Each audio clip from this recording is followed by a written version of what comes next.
باپ جان سے مارنے کی بات کر رہا ہے، باپ ذبح کرنے کی بات کر رہا ہے، مگر بیٹا اپنے باپ کو ابا جان کہہ کے مخاطب کر رہا ہے۔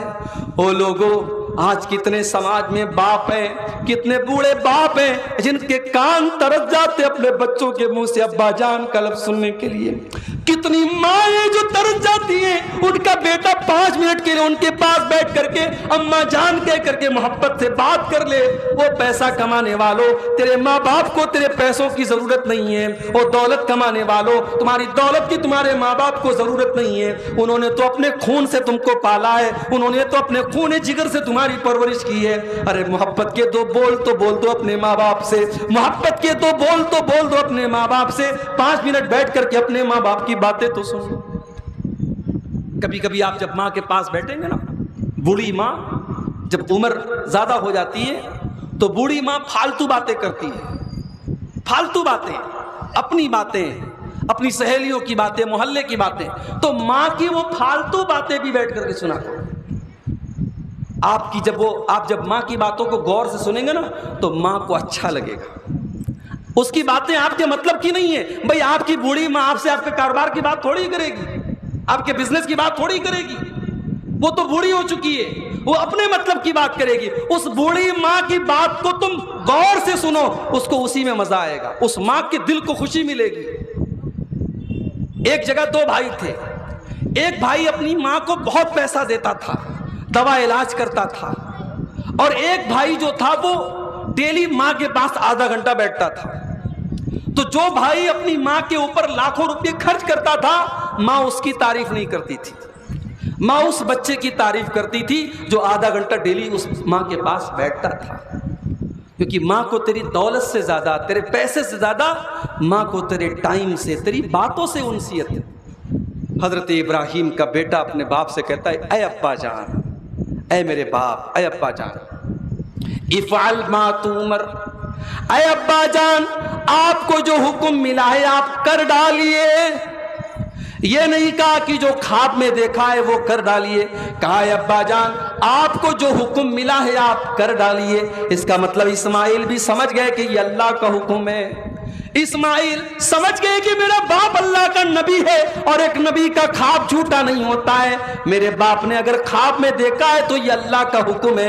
کہا ہے ابا جان آپ کو جو حکم ملا ہے آپ کر ڈالیے، ستجدنی انشاء اللہ من الصابرین، اگر اللہ نے چاہا تو آپ اپنے بیٹے کو صبر کرنے والوں میں سے پائیں گے۔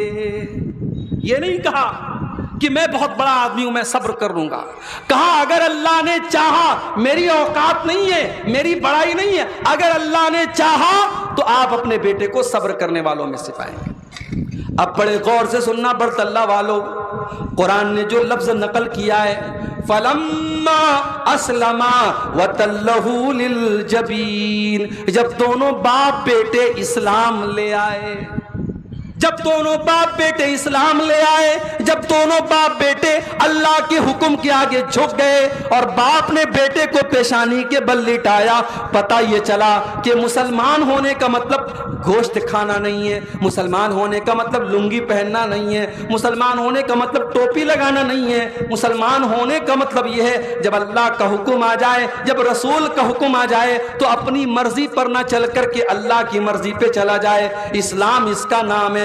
فلما اسلما، جب دونوں باپ بیٹے اللہ کے حکم پر تیار ہو گئے اور باپ نے بیٹے کو پیشانی کے بل لٹایا، دنیا نے پہلی بار یہ منظر دیکھا ہے، ایک بوڑھا باپ اپنے جوان بیٹے کے گلے پر چھری چلانے والا ہے۔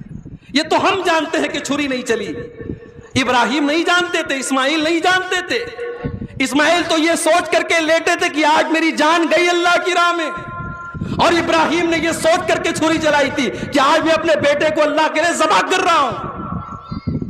اللہ اکبر، دنیا کے لیے پہلی مرتبہ یہ منظر تھا میرے بھائی، جب 80-90 سال کا ایک بوڑھا باپ اپنی اکلوتی اولاد کو، جوان اولاد کو اللہ کی راہ میں ذبح کرنے جا رہا۔ وَنَادَيْنَاهُ يَا إِبْرَاهِيمُ، اللہ نے پکارا کہ اے ابراہیم قد صدقت الرؤیا انا كذلك نجزي المحسنین، اے ابراہیم تو تو نے اپنے خواب کو سچا کر دکھایا. اے ابراہیم ہمیں تیرے بیٹے کا خون نہیں بہانا ہے, ہم تیرے بیٹے کی جان نہیں لینا چاہتے, ہم تو یہ دیکھنا چاہتے ہیں تو اللہ سے زیادہ محبت کرتا ہے یا اپنے بیٹے سے زیادہ محبت کرتا ہے, ہم تو تیرے دل کی نیت دیکھنا چاہتے تھے.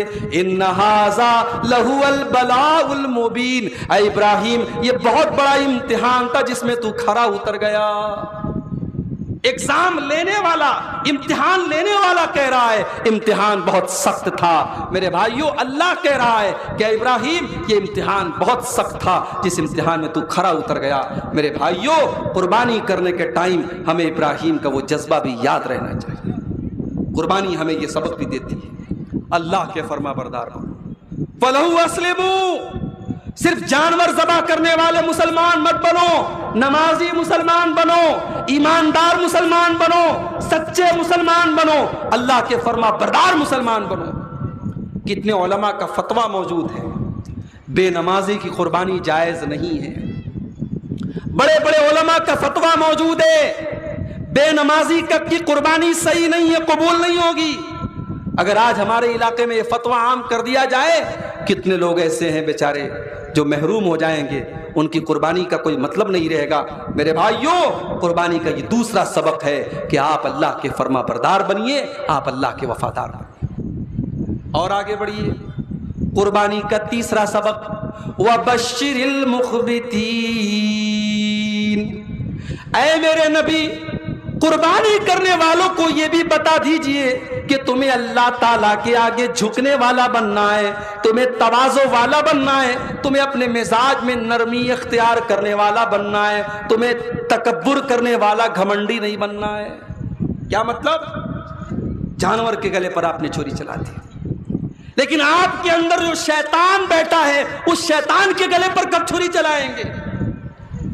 قربانی میں آپ 20,000 کا بکرا لا رہے ہیں مگر اندر آپ کے انانیت ہے, اہنکار ہے, غرور ہے, گھمنڈ ہے, تکبر ہے. اپنے آپ کو 4 پیسے کما لیے بہت بڑا آدمی سمجھنے لگے, الیکشن میں جیت ہو گئی بہت بڑا آدمی سمجھ لیا,